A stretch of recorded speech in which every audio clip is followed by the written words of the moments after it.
बिस्मिल्लाहिर्रहमानिर्रहीम। अस्सलाम वालेकुम students, my name is Imran Ahmed and I am your computer science teacher. Students, आज का जो हमारा लेक्चर है वो लेक्चर हमारी बुक का चैप्टर नंबर 1 से लिया गया है।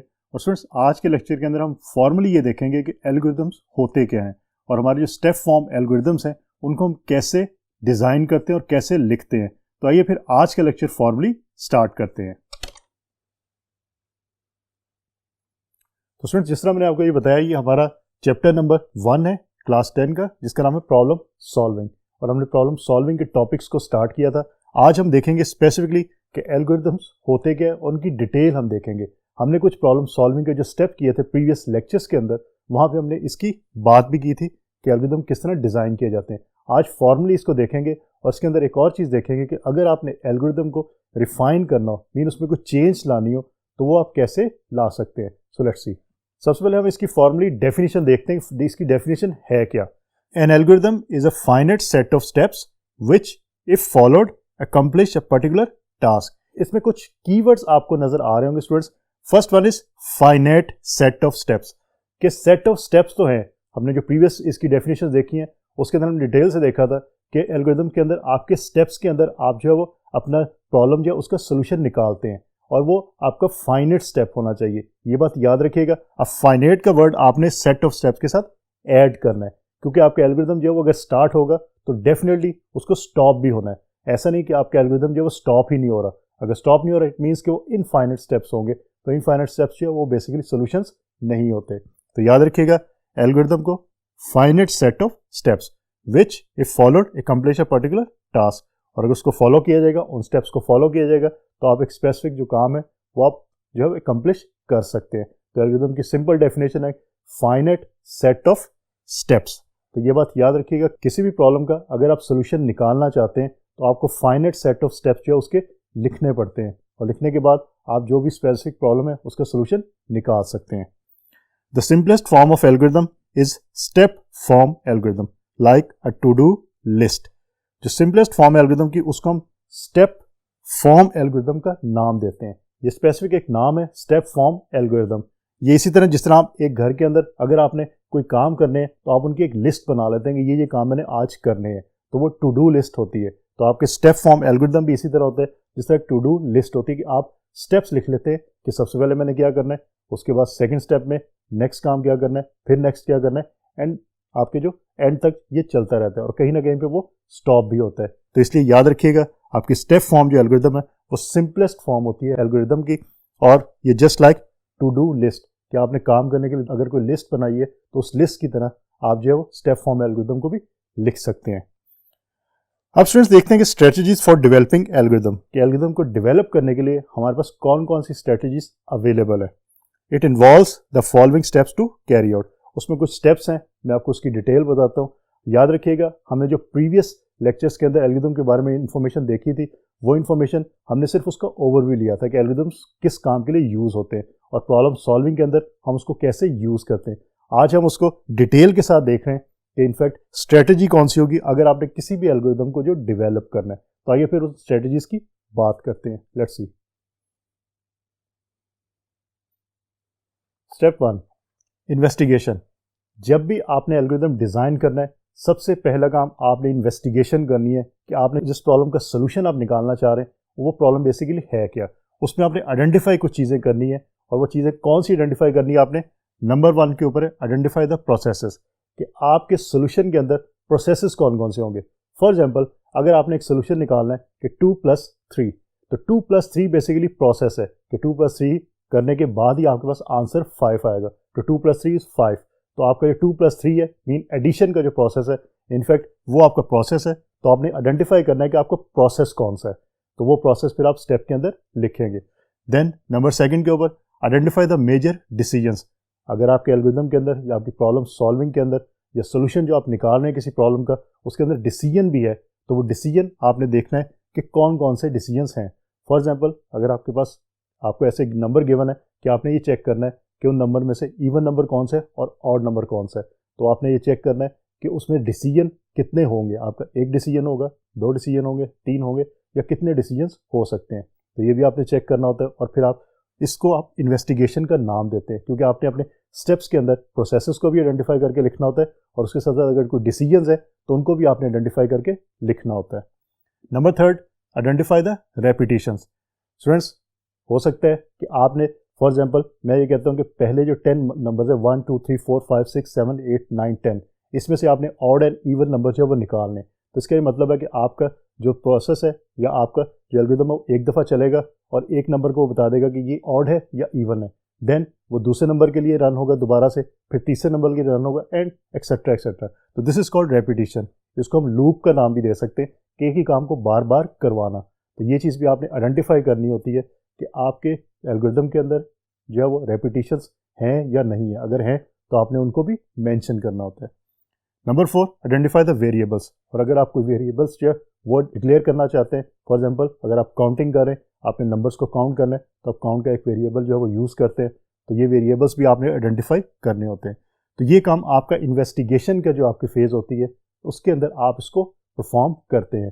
क्योंकि अगर आप प्रोसेसेस को, डिसीजंस को, रेपिटेशंस को और वेरिएबल्स को आइडेंटिफाई नहीं करते तो आपका जो प्रोसेस है वो सही नहीं हो सकता। आपका जो एल्गोरिथम आपने लिखा होगा, जो प्रॉब्लम का सोल्यूशन निकाला होगा, वो सोल्यूशन आपका सही नहीं हो सकता। क्योंकि आपको पता है कि आपके जो प्रॉब्लम के सोल्यूशंस होते हैं उसमें प्रोसेसेस भी मस्ट होते हैं, डिसीजन हो सकते हैं और नहीं भी हो सकते, रेपिटेशंस भी हो सकती है और नहीं भी हो सकती, और वेरिएबल्स भी हो भी सकते हैं और नहीं भी हो सकते। लेकिन अगर ये चीज़ें मौजूद हैं आपके प्रॉब्लम सोल्यूशन के अंदर, लेकिन आपने अपने एल्गोरिथम में इनको मेंशन नहीं किया, तो आपका एल्गोरिथम जो है वो गलत हो जाएगा। तो याद रखिएगा, इन्वेस्टिगेशन में आपने ये चारों चीज़ें आइडेंटिफाई करनी होती है सबसे पहले। उसके बाद नंबर 2 के ऊपर प्रिलिमिनरी एल्गोरिथम। आपने फर्स्ट वन इन्वेस्टिगेट कर लिया, आपने आइडेंटिफाई कर ली ये चीज़ें, उसके बाद फिर आप सिंपल एल्गोरिथम जो है वो लिखते हैं स्टेप्स के अंदर, mean device a high level या जनरल एल्गोरिथम। उसके बाद आपने एल्गोरिथम लिख लिया, लिखने के बाद आप क्या करते हैं, आप उसको चेक करते हैं। Step through the algorithm, does this walk through reveal any major problems. आप स्टेप बाय स्टेप एल्गोरिथम को चेक करते हैं और फिर ये देखते हैं कि आप ये जो चेकिंग कर रहे हैं step by step, her step को आप जो है वो अच्छी तरह चेक करते हैं और देखते हैं कि वो जो है उसके अंदर कोई मेजर मसला तो नहीं, कोई प्रॉब्लम तो नहीं है, आपने जो भी मेंशन किया है वो सही मेंशन किया है, गलत तो नहीं मेंशन किया। If it does then correct the problem. और अगर आपको कहीं पे मसला नज़र आता है, कहीं पे प्रॉब्लम नज़र आती है, तो आप फिर उसको करेक्ट करते हैं। तो ये बात याद रखिएगा, फर्स्ट स्टेप है आपका इन्वेस्टिगेशन करना। उसमें आपने ये चारों चीज़ें आइडेंटिफाई करनी होती है, processes, decisions, repetitions and variables. उसके बाद स्टेप 2 के अंदर आप प्रिलिमिनरी एल्गोरिथम जो है वो डिज़ाइन करते हैं, मीन आप जनरल एल्गोरिथम लिखते हैं स्टेप्स के अंदर, और उसके बाद आप हर स्टेप को 1 बाय 1 चेक करते हैं और ये देखते हैं कि उसके अंदर कोई प्रॉब्लम तो नहीं है। अगर प्रॉब्लम है तो उस प्रॉब्लम को फिर आप सॉल्व करते हैं। ये इसी तरह कि आप स्टूडेंट्स एग्जाम के अंदर पेपर देते हैं और एग्जाम को पेपर देने के बाद अगर आपके पास एंड के ऊपर कुछ टाइम बचता है तो आप एक दो फिर पेपर को रीड आउट कर लेते हैं, ताकि अगर कोई गलती हो तो उसको आप ठीक कर ले। इसी तरह आपने अगर एल्गोरिथम जब लिखना है तो एल्गोरिथम भी लिखने के बाद आपने उसको अच्छी तरह रीड करना है और समझना है कि जो आप लिखना चाह रहे थे वही आपने लिखा है। क्योंकि आपको पता है, प्रीवियस अगर लेक्चर्स आपको याद है कि एल्गोरिथम जो है वो बेस होता है कि आप प्रोग्रामिंग जब करते हैं, मीन कोडिंग करते हैं, मीन इसको इम्प्लीमेंट करते हैं जब, तो ये प्रोग्रामर्स के पास एल्गोरिथम्स ही आपके जाते हैं और इसी की बेस पे कोई कंप्यूटर प्रोग्राम जो है वो डिज़ाइन होता है। तो ये बात याद रखिएगा। अब बात करते हैं हम स्टेप नंबर 3 की और देखते हैं कि उसके अंदर क्या होता है। लेट्स सी नंबर 3 के ऊपर रिफाइनिंग द एल्गोरिथम। ये स्टेप स्टूडेंट्स आपके लिए नया होगा क्योंकि प्रीवियस जो हमने एल्गोरिथम्स की डिटेल पढ़ी थी वहाँ पे हमने रिफाइनमेंट की बात नहीं की थी बेसिकली। अब मैं आपको बताऊंगा कि रिफाइनिंग द एल्गोरिथम होता क्या है। Incorporate any refinements indicated in step 2। Step 2 जो आपने किया था प्रिलिमिनरी जो एल्गोरिथम का, उसमें आपने चेक किया था स्टेप बाय स्टेप एल्गोरिथम को और ये देखा था कहीं प्रॉब्लम तो नहीं है। अगर प्रॉब्लम है तो फिर उसमें आप जो वो चेंज करेंगे, मीन रिफाइनमेंट करेंगे। तो ये वही मेंशन है कि जो इंडिकेटेड की होंगी प्रॉब्लम्स आपको स्टेप 2 के अंदर, उसको आप रिफाइन करोगे, उसको आप बेहतर करोगे। Number 2, group together processes where appropriate. कुछ आपकी प्रॉब्लम्स ऐसी होती है जिसमें आपके डिफरेंट जो है वो प्रोसेसेस होते हैं, आप उनको एक प्रोसेस भी बना सकते हैं। लाइक मैं आपको एग्जांपल अगर दूं कि 2 + 2 मल्टीप्लाइड बाय 3, अब इसके अंदर एडिशन और मल्टीप्लिकेशन, इनफैक्ट दो आपके जो है वो प्रोसेसेस हो रहे हैं, मीन अरिथमेटिक ऑपरेशन जो परफॉर्म हो रहे हैं। इसके लिए मैं अलहदा से भी आपके जो दो प्रोसेसेस बना सकता हूँ, दो स्टेप्स बना सकता हूँ और मैं एक ही स्टेप के अंदर ये दोनों जो आपके प्रोसेस है इनको कर सकता हूँ। दिस मीन्स कि आप group together processes where appropriate, ये पॉसिबल है, जहाँ पे आप करना चाहें वहाँ पे आप कर सकते हैं। इससे आपके स्टेप जो है वो कम होंगे। और हमने बात की थी कि जो बेस्ट हमारा सोल्यूशन होता है उसमें हमारे स्टेप्स जो है वो कम से कम होते हैं। Group together variables where appropriate. जिस तरह हमने प्रोसेसेस को इकट्ठा किया उस तरह हम वेरिएबल्स को भी इकट्ठा कर सकते हैं। Number 4, test the algorithm again by stepping through it.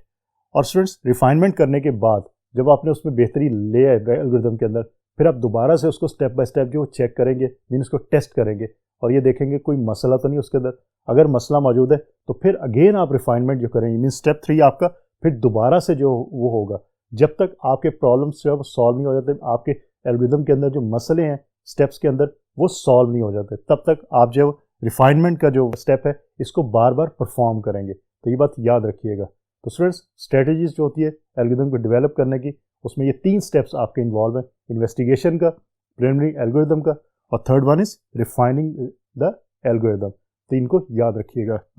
अब स्टूडेंट्स एक एग्जांपल लेते हैं। Let us consider the following example to understand the way of approaching a solution to a problem. अब स्टेप फॉर्म जो एल्गोरिदम है उसकी एक मैं आपको एग्जांपल बताता हूँ फुल फ्लेज, और उसमें देखते हैं हम कि कैसे हम स्टेप फॉर्म एल्गोरिदम के थ्रू जो है किसी भी प्रॉब्लम का सॉल्यूशन निकालते हैं। So let's see. तो स्टूडेंट्स, अब मैं आपको एक एग्जांपल बताता हूँ कि आपने स्टेप फॉर्म जो एल्गोरिदम है उसको आपने कैसे परफॉर्म करना है। और एग्जांपल है हमारे पास, in fact you have to bake a cake in your house. आपने घरों के अंदर केक बनाए होंगे, अगर नहीं बनाए तो आज देखते हैं कि केक बनाने के लिए अगर हमने एल्गोरिदम लिखना पड़ जाए तो हम कैसे लिख सकते हैं, क्योंकि it is also a problem. आपने अगर केक बनाना है तो ये भी एक मसला है। इस मसले का सोल्यूशन एल्गोरिदम के थ्रू कैसे हम निकाल सकते हैं वो मैं आज आपको बताऊंगा। तो स्टूडेंट्स, होगा क्या, सबसे पहले आपने क्योंकि ओवन यूज़ करना है, आप क्या करेंगे स्टेप 1 के अंदर, क्योंकि हम स्टेप फॉर्म एल्गोरिदम की बात करें तो स्टेप 1 के अंदर क्या होगा, सबसे पहले वो देखिएगा। Move the button of oven over 325 degree Fahrenheit. Oven का जो बटन है उसको आप जो 325 डिग्री फ़ारेनहाइट पे लेके जाएंगे। उसके बाद सेकंड स्टेप होगा। सेकंड स्टेप में आप लोग क्या करते हैं, आप इंग्रेडिएंट्स जो है वो गैदर करते हैं, मीन जो इंग्रेडिएंट्स आपने केक बनाने के लिए हमें चाहिए हम वो इकट्ठे करते हैं। सबसे पहले उसमें आपको एक बाउल चाहिए होगा, उसके बाद आपको फ्लोर या आटा चाहिए होगा, देन बटर आपको चाहिए होगा या मक्खन, शुगर आपको चाहिए होगी, मिल्क चाहिए होगा, एग्स चाहिए होंगे। इसके अलावा और भी इंग्रेडिएंट्स हो सकते हैं, लेकिन इस प्रॉब्लम के अंदर हम सिर्फ इन्हीं इंग्रेडिएंट्स की बात करेंगे और इन्हीं को यूज़ करते हुए क्या करेंगे, हम केक बनाएंगे। तो स्टूडेंट्स, स्टेप 3 को देखें। स्टेप 3 के अंदर क्या होगा, हम मिक्स करेंगे तमाम इंग्रेडिएंट्स को बाउल के अंदर, और तमाम ingredients mean eggs, milk, sugar, butter और फ्लोर को बाउल के अंदर डाल के आप तमाम इंग्रेडिएंट्स को मिक्स कर लेंगे। उसके बाद आपका स्टेप 4 है कि pour the mixture into a baking pan. जो बेकिंग पैन मौजूद होता है उसके अंदर हम जो मिक्सचर हमने बनाया है वो मिक्सचर हम उसके अंदर डाल देंगे। देन स्टेप 5 है कि आपने bake in the oven for 50 minutes. 50 minutes तक आपने ओवन के अंदर इसको जो बेक करना है। स्टूडेंट्स, ये स्टेप्स वो है जो सिंपल अगर केक आपने बनाना हो तो आप इन स्टेप्स को फॉलो कर दें। इसके अंदर और स्टेप्स भी इन्वॉल्व हो सकते हैं, इट डिपेंड्स अपॉन यू, कि अगर आप खुद से एल्गोरिदम डिज़ाइन करना चाहते हैं तो आप और स्टेप्स भी इन्वॉल्व कर सकते हैं, but these are simple steps, क्योंकि हम स्टेप फॉर्म एल्गोरिदम की बात कर रहे हैं और सिंपल स्टेप्स को हम यूज़ कर रहे हैं। अब स्टेप नंबर आपका जो 6 होगा उसके अंदर क्या होगा, अगर 50 मिनट्स तक आप चेक करेंगे केक को निकाल के 50 मिनट्स के बाद कि अगर तो उसकी जो सरफेस है वो सॉफ्ट हो गई है तो फिर तो आप कहेंगे ये केक जो बेक हो गया है। अदरवाइज अगर अभी स्टिल वो हार्ड है तो आप क्या करेंगे, आप उसको 5 से 10 मिनट्स के लिए दोबारा से ओवन के अंदर रखेंगे और बेक करेंगे। तो ये आपका स्टेप जो है रिपीट होगा। तो रेपिटेशन का स्टेप हम स्टेप 6 के ऊपर कर सकते हैं। देन लास्ट पे आपका स्टेप 7 कि आपका केक जो है वो तैयार हो गया, आप उसको कट करके आप उसको यूज़ कर सकते हैं और खा सकते हैं। और स्टूडेंट्स, अगर आप गौर करें तो ये आपका स्टेप फॉर्म एल्गोरिदम था कि आपने एक केक जो है वो बनाया और उसको फिर खाया। अब इसी तरह आप घर के अंदर कोई भी आपका जो प्रॉब्लम है उस प्रॉब्लम का आप स्टेप फॉर्म एल्गोरिदम खुद से बना सकते हैं, और मैं आपको ये रिकमेंड करूंगा कि आप ज़रूर बनाएं ताकि आपको स्टेप फॉर्म एल्गोरिदम जो बनाने का तरीका आ जाए, और इस तरह आप इजीली एग्जाम के अंदर भी आप जो है वो स्टेप फॉर्म एल्गोरिदम लिख सकते हैं, क्योंकि it's a very very easy one. इसमें कोई मुश्किल नहीं होती, आप इजीली इसको लिख सकते हैं और इजीली आप नंबर भी ले सकते हैं। तो स्टूडेंट्स, इनफैक्ट आज का जो हमारा लेक्चर था उस लेक्चर के अंदर हमने फॉर्मली देखा कि एल्गोरिदम होता क्या है। उसमें हम देखा कि फाइनेट सेट ऑफ स्टेप्स जो आपके होते हैं वो बेसिकली एल्गोरिदम्स के अंदर यूज़ होते हैं। फिर हमने बात की कि कुछ स्ट्रेटजीज़ की कि एल्गोरिदम को डेवलप करने के लिए हम कौन सी स्ट्रेटजीज़ को यूज़ करते हैं, जिसमें हमने सबसे पहले बात की इन्वेस्टिगेशन की, कि हमने आइडेंटिफाई करना होता है प्रोसेसेस को, डिसीजंस को, रेपिटेशंस को और उसके साथ साथ वेरिएबल्स को। देन उसके बाद प्रिलिमिनरी एल्गोरिदम हम लिखते हैं, मीन सिंपल एल्गोरिदम लिखा जाता है और फिर ये चेक किया जाता है कि अगर उसके स्टेप्स के अंदर कोई इशू है, वो इशू चेक किया जाता है और अगर इशू है तो उसको फिर रिजॉल्व किया जाता है। और लास्ट जो थर्ड हमारी स्ट्रेटजी थी, वो स्ट्रेटजी ये थी कि रिफाइन करना एल्गोरिदम को, कि स्टेप 2 के अंदर अगर कोई मसला आपको नज़र आ रहा है किसी भी स्टेप में तो आप उस मसले को फिर हल करें, और जब तक वो मसले हल नहीं होते तब तक आप थर्ड स्टेप को जो है रिपीट करते रहें बार बार। और लास्ट में हमने एक एग्जांपल देखी है, अगर हमने कोई केक जो है उसको बेक करना हो तो उसके स्टेप फॉर्म एल्गोरिदम हम कैसे बना सकते हैं। हमने इनफैक्ट 7 स्टेप के अंदर ये काम किया। आप लोग कम स्टेप्स के भी कर सकते हैं, मीन अगर रेपिटेशन का स्टेप नहीं होता तो आपका 6 स्टेप के अंदर ये काम हो जाएगा। अदरवाइज आप 7 स्टेप से इसको ज़्यादा भी कर सकते हैं, आप इंग्रेडिएंट्स और भी ऐड कर सकते हैं और भी इसमें प्रोसेसेस ऐड कर सकते हैं। It's up to you. तो स्टूडेंट्स, होपफुली आज का लेक्चर जो आपको अच्छी तरह समझ आ गया होगा। इंशाल्लाह अगली दफ़ा नए लेक्चर के साथ दोबारा मुलाकात होगी। तब तक के लिए अल्लाह हाफिज़।